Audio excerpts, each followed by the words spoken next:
अॼु असां sale membrane जे बारे में पढ़ंदासीं। सेल मेम्ब्रेन जेकी आहे आउटर मोस्ट कवरिंग हूंदी आहे सेल जी, ऐं उहा जेकी आहे ठहियलु हूंदी आहे लिपिड्स जी, प्रोटीन्स जी, ऐं उहा जेको आहे सेमी परमेबल हूंदी आहे।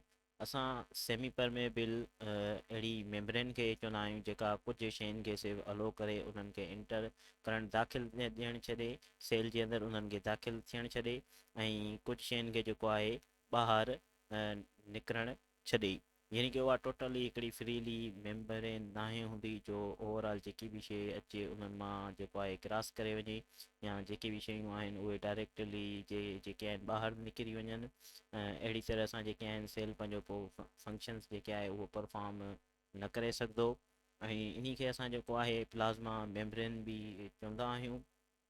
इनमें जेके आहिनि ऑर्गेनेल्स डिफरेंट मौजूदु हूंदा आहिनि, ऐं न्यूक्लियस थी वियो ऐं ॿिया जेके ऑर्गेनेल्स हूंदा आहिनि उहे बि हिकिड़ी जेकी मेम्ब्रेन हूंदी आहे बाउंडेड हूंदा आहिनि।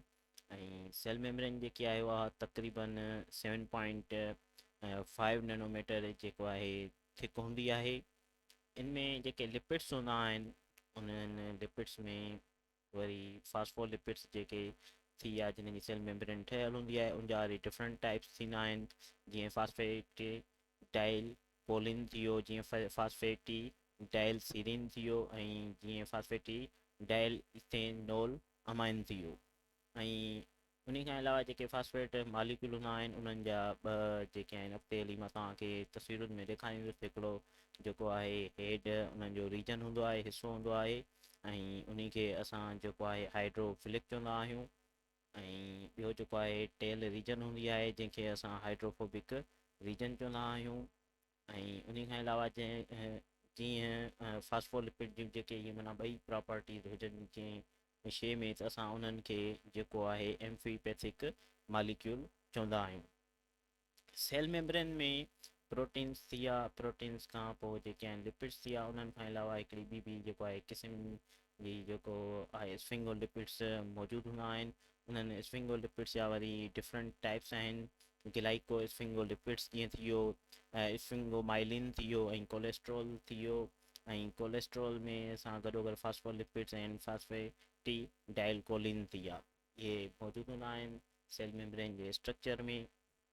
हाणे ही जेको आहे सेल मेम्ब्रेन आहे, हिनजे जेको आहे ही इनसाइड दी सेल मेम्ब्रेन जो स्ट्रक्चर आहे, ऐं ही मथे जेको आहे outside of the cell membrane आहे। हिननि में तव्हां ॾिसो ई था सघो त ॿिनि टाइप्स जा प्रोटीन्स आहिनि। अचो सभ खां पहिरीं ॻाल्हायूं प्रोटीन्स जे बारे में।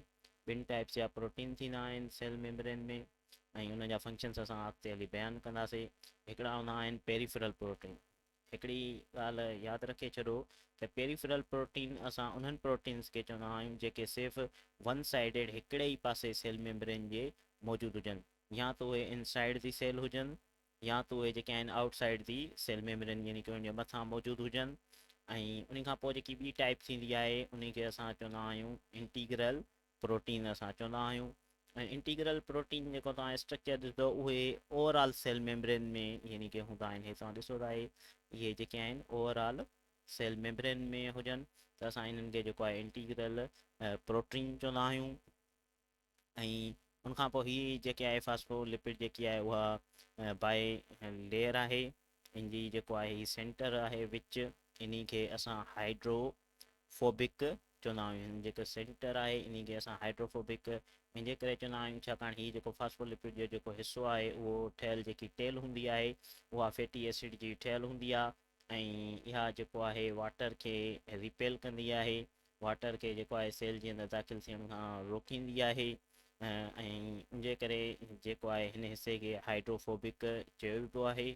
ऐं हीअ जेको आहे कोलेस्ट्रोल आहे। कोलेस्ट्रोल छा आहे कंदो, ॿिनि फास्फोलिपिड जेके मालिक्यूल आहिनि उन्हनि खे पाण में अटैचमेंट कराईंदो आहे, गॾाए रखंदो आहे। ऐं उनखां पोइ हीअ जेको आहे हाइड्रोफोबिक अल्फ़ा जेके आहिनि हेलिक्स प्रोटीन आहे। ही जेके आहिनि ग्लाइकोलिपिड यानी कि हे कार्बोहाइड्रेट्स जेकी आहे उहा बि सेल मेम्ब्रेन जे कंपोजिशन में उनजो बि हिसो आहे। ग्लाइकोलिपिड्स जीअं जेके आहिनि थी वियो ग्लाइकोलिपिड थी विया, ऐं ॿियो जेके आहिनि कार्बोहाइड्रेट जेकी आहे उहा चेन थी वई, उहा बि जेको आहे प्रोटीन जे मथां बाइंड थियल आहे। इंटीग्रल जेके आहिनि प्रोटीन्स ते इहे जेके आहिनि अटैच थियल आहिनि, त पोइ ही जेके आहिनि ग्लाइको प्रोटीन्स उनजे लाइ सॾिबा आहिनि।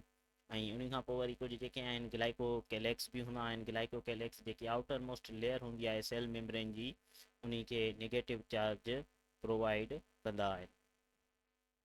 अच्छा, हाणे अची था वञूं उन्हनि में कुझु अहिड़ा बि प्रोटीन्स आहिनि जीअं ग्लाइको, जीअं फॉर एग्ज़ाम्पल ग्लाइको कैलेक्स आहे। ग्लाइको कैलेक्स सेल खे, हिकिड़े सेल खे ॿिए सेल सां जेको आहे ॻंढण में, पाण में अटैच करण में बि हेल्प कंदो आहे, उनजी जेको आहे मदद कंदो आहे। प्रोटीन जा फंक्शन जेके आहिनि उहे हिकिड़ो आहे पंप्स कराइण, यानी कि एक्टिवली ट्रांसपोर्ट आयन्स जी कराइण, यानी कि सेल मेम्ब्रेन जे अंदरि कंहिं शइ खे मोकिलणु। ऐं ॿियो जेको आहे कैरियर्स हूंदा आहिनि, यानी कि फैसिलिटेड डिफ्यूजन जे ज़रिए कंहिं बि जेको आहे शइ खे उन खे इंटर कराईंदा आहिनि सेल जे अंदरि।